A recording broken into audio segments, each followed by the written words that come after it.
So it's really cold out here, and I've got to try and climb this jungle gym to get to our heat. And I've got a broke leg. The heat's worth it.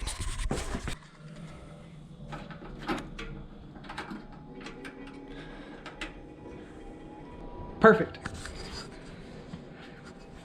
Welcome back to the channel, guys. Tonight we're going to work on this lifted stretch mower again. What we've got here tonight are my sprockets. Center caps that are going to mount to the axle, and I've got 20 feet of chain in the box. The way we're going to get power down to the bottom wheels when the lift kit is on is we're going to have this sprocket right here bolt up to the transmission. So we're going to have to put the 5 bolt pattern that is on the stock wheels into the sprocket. It's going to rotate at a 1-to-1 ratio straight down to this bottom sprocket. This bottom sprocket is going to connect to our 1-inch axle shaft, and it's going to be rotated by this nice little collar thing that's going to weld into this sprocket. My plan is to use the rotary table to drill our bolt hole pattern in these 2 sprockets. But in order to do that, I need to make a jig to center the sprockets up with the rotary table. We're going to mount this piece of wood onto my rotary table. I'm going to punch out a 3/4 inch hole, which is the same diameter as the calibration pin that we put in the middle of the rotary table. So then this can just slide onto that. Then we're going to take an end mill and set it up to where we put a 2-inch diameter circle. That way my sprocket can sit right down over it, nice and secure, and then we can strap it to the rotary table, offset it, and pop our holes in it. It should be quick and easy, well, relatively quick and easy, and I'm gonna get started on it, so let's get going.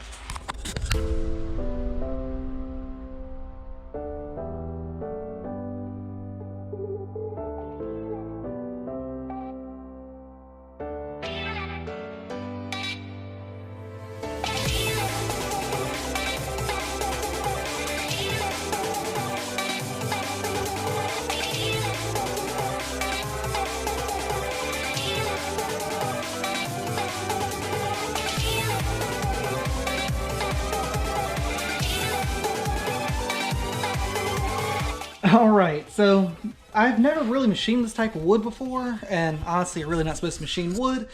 It didn't turn out quite as well as I was hoping it would, but for a one-off quick part that I made in probably 10 minutes to use as a fixture or a jig for my sprockets, it's going to do the job just like I want it to. What we gotta do is take my sprocket, pop it down on the wood.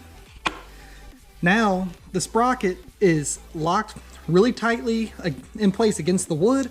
This is centered to the machine, so then all we got to do is take our clamps on both sides, lock it down, and then just drill our bolt hole pattern. The normal monster mower, the original one out there, we tend to break axles a lot on it, so I should have some spare parts laying around here.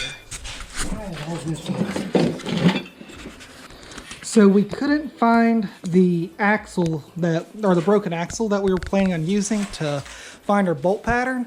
So instead we went out to it and grabbed the tire and wheel. What we're doing now is we're going to make a template so we can catch measurements off of it.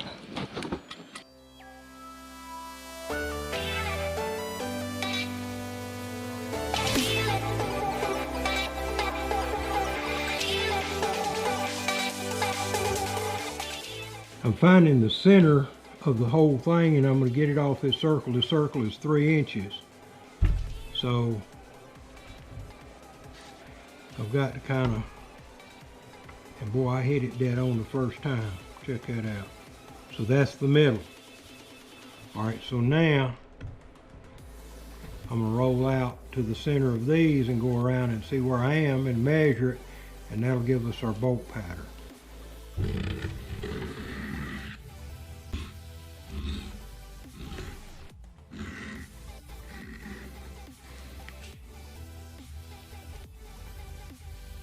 Dead on right there. Boys, that is 4.5. Yeah, it's so close to 4.5, it's 4.5. So we've got the sprocket strapped down to the rotary table. Next we're going to center drill, then do a pilot drill, and then finish out and drill to size to get our bolt hole pattern in it, and hopefully everything lines up like it should.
All right, welcome back. So, well, not welcome back. It's the next day. We did not finish the project last night, so I'm still working on the mill, but my buddy Connor is going to do some prep work for the next sprockets. They're the ones that connect to the actual axles that we're going to fabricate, that gives the rear wheels the drive power. Haha, safety first.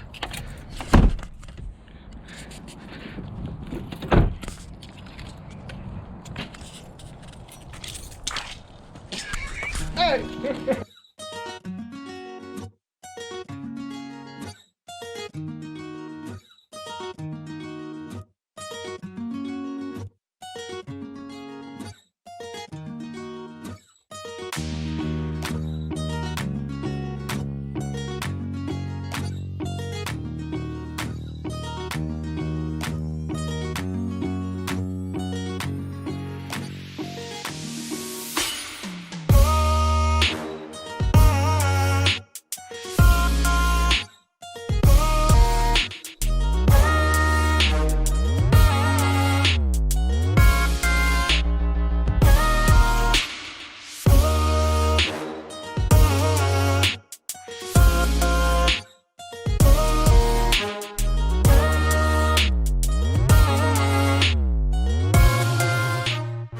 Alright, so we've got the sprockets prepped for our lower axles, and now it's time to throw some lightning at the metal, and hopefully it sticks.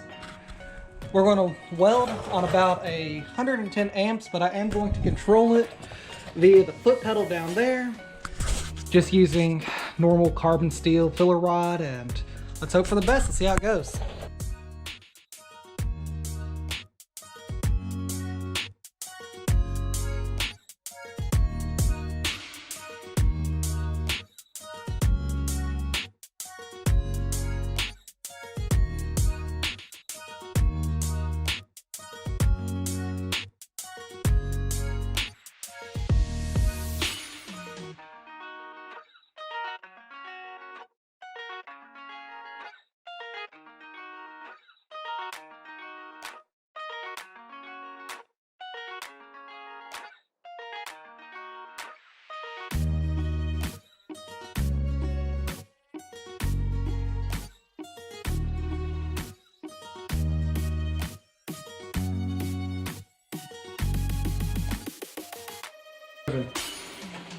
Drive time, pass driven.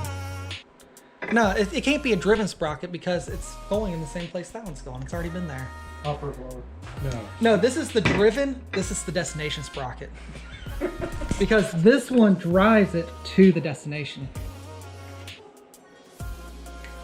No? You don't think so? There has to be a term for it, and I can't think of it at the moment. Drive sprockets and driven sprockets. That's what they're called. Alright, so try this again. Connor, what have we done today? Made drive sprockets and driven sprockets. Alright, so these drive sprockets and our driven sprockets, they're going on the lifted stretch project. The drive sprockets are going up near where the rear wheels used to be, and they will bolt on straight to the axle, and we'll run a number 40 chain down to our driven sprockets. Our driven sprockets are connecting to our soon-to-be built lower assembly, which will drive the wheels and also hold our rear steering. With these, They are 38 tooth, number 40 sprockets. This is a 2-inch hub with a 1-inch bore that we will use probably 1-inch cold roll and machine a key slot into it. And then same size sprockets up front. So our gearing is 1-to-1. I'm not trying to gear this thing up to go faster, and it's a hydrostatic, so we can make it go as slow as we want. So there's no need to gear it down any more than that. It will still go a lot faster because you're putting 38s on it, 37s on it. Tires. Yeah. So it will go faster. We're guessing around 18 miles an hour or so, but yeah, that's fast enough. At 18 feet 3 inches long, that's fast enough. So this is our project that we got done, well, over the last 2 evenings. Things took a little bit longer than we thought they would. Our next step is we're going to either build our tie rod ends, not tie rod ends, well, I guess they would be tie rods for the steering so we can tie our front wheels together, because trying to drive that thing around the yard with 2 tires that aren't tied together, it's a pain in the butt. Or we're going to be making our gusset arms, which on a truck they'd be called 4 links, but since these ones don't pivot and they're just adding support, we'll call them 2 links or just gusset arms.